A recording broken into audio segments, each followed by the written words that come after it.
Let's learn how to add multiple photos in Instagram story.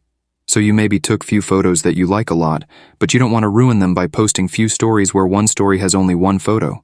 Don't worry, you can post few photos in one story and keep your story fresh and aesthetic. To do this, just follow my steps. So first, let's open your Instagram app. Works both on iOS and Android devices.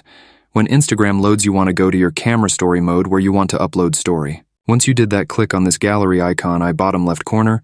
It will open your most recent photos and videos. Choose what kind of stuff you want to post. For the purpose of this tutorial, I chose some random photo in my gallery.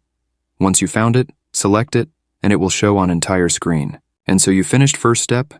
Next thing you want to do is select this sticker icon, which is second next to text icon. It will open a pop-up with a bunch of useless stuff. Just tap on this photo that's last. It's in the bottom of stuff. Once you did that, it will open up a tab with only photos. You can now search for photo you want to add. Again, I will choose some random, tap on photo, and you are done. This is an updated method, but if you didn't get the newest update, it's still similar, just like in the video. So thanks for watching and see you in the next video.